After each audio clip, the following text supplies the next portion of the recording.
Opa, tudo bem? Eu sou o Luiz Camargo e seja muito bem-vindo. Como você já deve saber, a semana passada terminou com o sistema, tirando das catacumbas de Brasília 3 figuras carcomidas do pântano político. O vampirão Michel Temer, Aécio Neves e Paulinho do lado negro da força. O trio foi escalado para sabotar o projeto de anistia ampla, geral e restrita. Agora esses fósseis falam em dosimetria. Traduzindo, em vez da anulação de todos os processos, querem apenas reduzir as penas. Uma manobra covarde para poupar o STF de ser oficialmente carimbado como tribunal de exceção que é. Mas a resposta veio rápida e pesada. A semana já começou com uma avalanche de sanções. Viviane Barsi de Moraes, esposa do juiz violador de direitos humanos Alexandre de Moraes, foi oficialmente incluída na lista da Lei Magnitsky. Na mesma leva, tiveram vistos revogados o ex-motoboy da Dilma e atual AGU, Bessias, o ex-PGR José Levi, o juiz auxiliar do STF Ayrton Vieira, aquele do Use a Criatividade, o ex-assessor do TSE Marco Antônio Martim Vargas, o assessor Rafael Henrique Janella, a chefe de gabinete de Alexandre de Moraes Cristina Yukiko Kusahara e o ex-ministro do TSE Benedito Gonçalves. Ele mesmo, o missão dada, missão cumprida, relator das ações que caçaram os direitos políticos de Bolsonaro, que antes de cumprir tal missão, recebeu tapinhas do Lula, exatamente como fazem os chefões da máfia em seus subalternos antes de conferir-lhes incumbências. Já Marco Rubio declarou em suas redes sociais que todos os integrantes da rede de apoio do violador de direitos humanos Alexandre de Moraes serão devidamente responsabilizados. E isso coloca um alvo naqueles que querem esvaziar o projeto de lei da anistia, o transformando na patética lei da dosimetria. Como venho alertando, os Estados Unidos não vão recuar 1 milímetro. E pelo visto, o ditador da cabeça de ovo também não. Então a crítica do governador foi aos exageros e à tirania do ministro Alexandre de Moraes, que para mim é um ditador, para mim não respeita a Constituição, para mim o ministro Alexandre de Moraes é um psicopata, tem problema psíquico, ele precisa de tratamento. Este é o problema do ministro Alexandre de Moraes.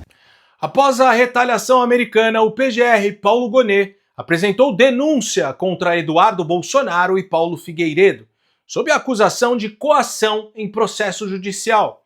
O caso será analisado pelo Supremo. A denúncia transforma articulação política e pressão internacional em crime, abrindo mais um capítulo explosivo do confronto direto entre o STF e a oposição.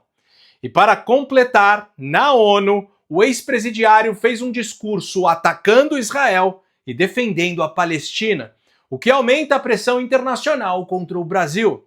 Se prepare, pois estamos diante de um choque de placas tectônicas e o terremoto será inevitável e devastador. O que vai acontecer nos próximos dias pode redefinir o futuro do país.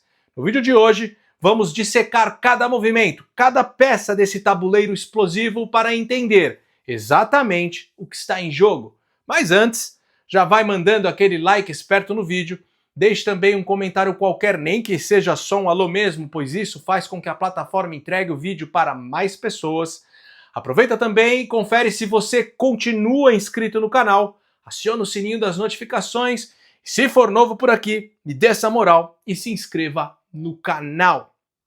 E se você acha importante esse nosso meio de comunicação, ainda mais diante da tentativa de regulamentação das redes sociais e de toda essa perseguição às vozes conservadoras, considere, de verdade, ajudar a manter este canal em plena atividade.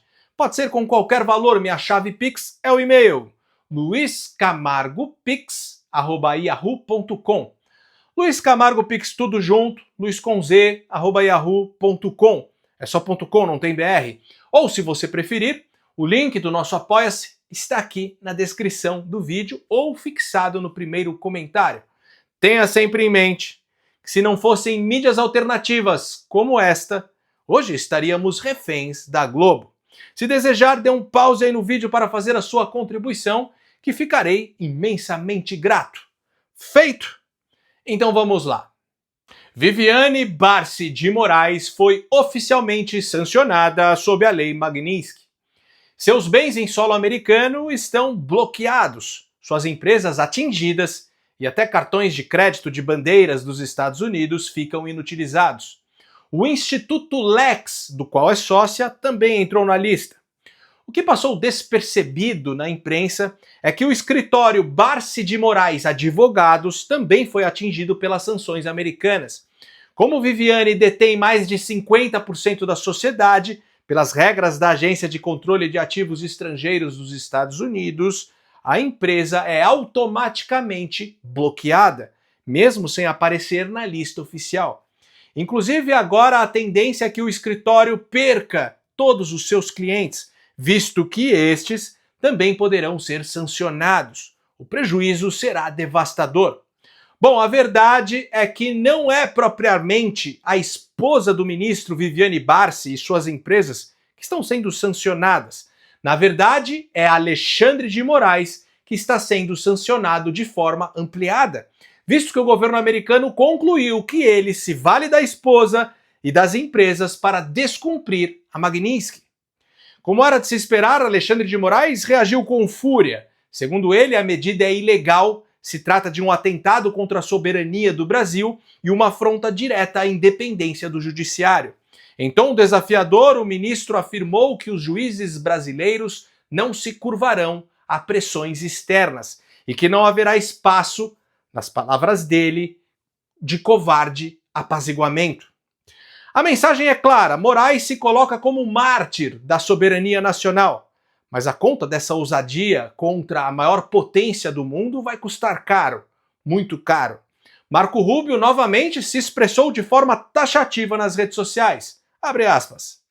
Os Estados Unidos estão sancionando uma rede de apoio fundamental ao violador de direitos humanos Alexandre de Moraes, incluindo sua esposa e sua holding, o Instituto Lex. Que isso sirva de alerta para os outros que ameaçam os interesses dos Estados Unidos, protegendo e facilitando a atuação de atores políticos estrangeiros, como Moraes. Você será responsabilizado. Fecha aspas. Eu espero que a elite brasileira entenda que somente parando a perseguição, cujo único remédio possível é uma anistia dos fatos, começando em 2019, para que não haja mais a possibilidade de se desengavetar qualquer desculpa para perseguir o opositor político, somente dessa maneira é que a gente vai conseguir reduzir essa temperatura. Eu espero que a elite brasileira seja pressionada a fazê-lo, caso não tenha a consciência necessária. O STF entrou em couro com Alexandre de Moraes, publicando uma nota oficial contra as punições, acusando Washington de se deixar guiar por narrativas falsas e classificando como ainda mais injusta a extensão das sanções a familiares. O fato é que na Suprema Corte, aqueles que não soltaram a mão de Moraes estão achando que o governo americano é composto por um bando de otários, pois não tem como colocar a pecha de narrativa falsa diante de fatos incontestáveis que comprovam que o Brasil está sob um regime de exceção. Em qual democracia um juiz pode ser ao mesmo tempo vítima, acusador e investigador? Como justificar que milhares de brasileiros, sem prerrogativa de foro, estejam sendo julgados diretamente na Suprema Corte, privados do direito de recorrer em outras instâncias? E mais, se Bolsonaro hoje é apenas um ex-presidente, por que não pode ser julgado na primeira instância, exatamente como aconteceu com Lula? Agora, se o entendimento é que Bolsonaro está sendo julgado como presidente, por que não foi julgado pelo Pleno da Suprema Corte? E onde estão as provas que ligam Bolsonaro a uma tentativa concreta de golpe? Além disso, os americanos sabem que o que aconteceu no 8 de janeiro foi uma invasão seguida de quebra-quebra, parecido com o que aconteceu no Capitólio. O próprio ministro Gilmar Mendes já assumiu para a imprensa internacional que não houve tentativa de golpe. O ministro do Supremo Tribunal do Brasil, Gilmar Mendes, considera que não existiu uma tentativa clara de golpe de Estado no passado dia 8 de janeiro. Ainda assim, em declarações ao Jornal 2, da RTP2, o juiz disse acreditar que os vários ataques foram preparados ao longo do mandato de Jair Bolsonaro. Não houve, de forma muito clara, não se pode dizer, uma tentativa de golpe, não houve quem quisesse assumir o poder. Ocuparam o Supremo Tribunal Federal, ocuparam o Palácio do Planalto e ocuparam parte do Legislativo. Mas, de qualquer forma, causaram um imenso tumulto, como nós estamos a ver e estamos a discutir, inclusive, no exterior, aqui em Portugal. E mesmo que o núcleo duro de Bolsonaro tivesse planejado um golpe, a legislação brasileira não prevê punição para planejamento. Eu posso, junto com alguns amigos, planejar assaltar um banco, mas se não colocarmos em prática o planejamento, o crime não existe. Exatamente como o advogado do almirante Garnier demonstrou de forma cristalina durante o julgamento. Essa narrativa do 8 de janeiro ela é bastante inverossímil. E eu alego ainda mais uma situação. Se tudo isso aconteceu, que nós aqui não vamos repetir, se tudo isso aconteceu, não é verossímil que eles desistiram? Se isso aconteceu, eles não desistiram? Aconteceu um fato aqui no Supremo Tribunal Federal que todo mundo conhece. Rodrigo Janot, um jornalista ali apelidou de Janot de Santo Cristo, entrou armado no Supremo Tribunal Federal para matar o ministro Gilmar Mendes. E o que aconteceu? Nada. Por quê? Porque ele desistiu. Então, não há uma reação contra a desistência. O governo americano está atento e sabe o que estão fazendo. Não é por menos que nesta segunda leva de sanções fizeram questão de sancionar o AGU Jorge Messias, que é o candidato de Lula para a próxima vaga no STF, assim como o ex-ministro do TSE, Benedito Gonçalves, que foi o relator das ações que cassaram os direitos políticos de Bolsonaro. E mais, como você deve ter visto, o ministro Gilmar Mendes resolveu celebrar nas redes sociais as manifestações da esquerda contra a anistia. E eis que o advogado de Donald Trump, Martin De Luca, respondeu ao ministro, abre aspas, ministro, com respeito, sua mensagem revela exatamente por que a confiança no STF está em queda. Um juiz deve encarnar a imparcialidade. No entanto, o senhor celebra abertamente atos orquestrados pelo partido no poder, atos nos quais o próprio STF é exaltado como o ator político. Isso não é independência judicial, é ativismo político. E essas manifestações não são a prova viva da força do povo brasileiro que o senhor afirma. São espetáculos encenados. Em apenas 2 anos, o Lula autorizou 34,4 bilhões de reais em projetos via Lei Rouanet, mais que o dobro do total dos 4 anos de Bolsonaro. Estatais como o Banco do Brasil, Caixa, Petrobras e BNDES aumentaram seus orçamentos de patrocínio cultural em mais de 250%. Em 2024, injetando R$1 bilhão em shows e festivais.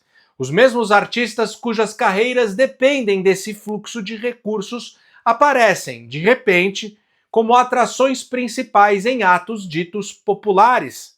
A verdadeira democracia não precisa de shows coreografados com dinheiro público, nem de juízes aplaudindo o teatro político de um partido político. Precisa de justiça independente, que aplique a lei com imparcialidade acima da política. Fecha aspas. Ou seja, o governo americano sabe exatamente o que se passa no Brasil e não vai recuar enquanto não voltarmos à normalidade democrática. Como não canso de repetir, historicamente, a Casa Branca sempre atuou para impedir que a América Latina se transforme em refúgio de regimes hostis ao Ocidente. Para os Estados Unidos, a região não é apenas vizinhança, é retaguarda vital de defesa contra seus inimigos históricos, sejam eles nazistas, comunistas ou jihadistas islâmicos. Não é por menos que hoje Donald Trump movimenta seu poderio militar na América do Sul em uma ofensiva direta contra a narcoditadura de Nicolás Maduro na Venezuela. E lá a ofensiva também começou apenas com sanções e embargos. É por isso que a oposição precisa se juntar para que esse projeto da dosimetria articulado pelo Centrão com o aval da Suprema Corte morra na praia. Não se trata mais de anistia. Anistia é inconstitucional. Vamos tratar a partir de agora da dosimetria das penas. É justamente ao contrário. Dosimetria de pena é uma prerrogativa exclusiva do Judiciário. Já a anistia, segundo a própria Constituição, é uma prerrogativa exclusiva do Poder Legislativo ou do Executivo. O Supremo não pode declarar que a anistia é inconstitucional, pois o artigo 5º, inciso 43 da Constituição Federal, estabelece quais são os crimes que devem ser insuscetíveis de graça ou anistia. No caso, a tortura, o tráfico ilícito de entorpecentes, o terrorismo e os definidos como crimes hediondos, ou seja, não inclui tentativa de golpe ou quebra-quebra em repartição pública. A verdade é que eles querem a qualquer custo enterrar a anistia, justamente porque a tal da dosimetria oferece uma saída menos desonrosa ao STF, pois seria poupado de ser oficialmente reconhecido como um tribunal de exceção. Já a anistia, como falei inúmeras vezes aqui, faz com que Alexandre de Moraes caia em uma armadilha perfeita.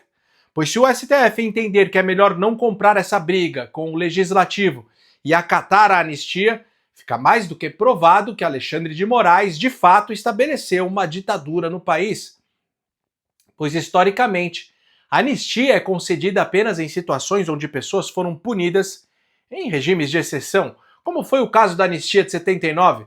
Agora, se para proteger Alexandre de Moraes, o STF considerar o projeto inconstitucional, os Estados Unidos aumentarão a pressão com mais sanções, isolamento diplomático e o não reconhecimento do resultado das urnas em 2026. Isso sem contar que a coisa pode escalar para uma investida militar, como já afirmou a porta-voz da Casa Branca, Carolina Levitt. Bom, com relação ao projeto da anistia, a verdade é que nada está decidido. O regime de urgência foi aprovado no Congresso, mas o texto final do projeto ainda é um borrão em aberto. E sem a bancada do PL, não há voto, não há projeto, não há anistia, muito menos essa farsa chamada dosimetria. A oposição precisa escolher: ou se rende aos conchavos obscuros de Brasília, ou luta por uma anistia ampla, geral e restrita, que é o único caminho capaz de recolocar o Brasil nos trilhos constitucionais. Os números já mostraram a força. A votação expressiva pela urgência escancarou que há apoio suficiente. E com a pressão americana sufocando cada vez mais os operadores do regime, a adesão só tende a crescer. Mas a grande questão permanece. Terá a bancada do PL coragem de resistir às propostas indecorosas e às ameaças de toga? De duas uma, ou o PL põe fim à fraude da dosimetria e garante a virada institucional pacífica, ou será cúmplice do sepultamento da anistia e, por consequência, da última chance de evitar que o Brasil entre em uma rota de confronto direto que traga sofrimento não só para os operadores do regime, mas também para o povo brasileiro, já que os Estados Unidos deixaram claro que irão até as últimas consequências. Se você gostou desse vídeo e acha esse tipo de conteúdo importante, ainda mais com toda a perseguição às vozes conservadoras nas redes sociais, considere, de verdade, ajudar a manter esse canal em plena atividade. Pode ser com qualquer valor. Minha chave Pix é o e-mail luiscamargopix@yahoo.com. Luiz Camargo Pix tudo junto, luisconz@yahoo.com. Não tem BR. Ou se preferir, o link do nosso Apoia-se está aqui na descrição do vídeo ou fixado no primeiro comentário. No mais, curte e compartilhe ao máximo esse vídeo, deixe aqui seu comentário para ajudar no engajamento e me siga em todas as redes sociais, @LuizCamargoVlog. Então até o próximo vídeo, valeu!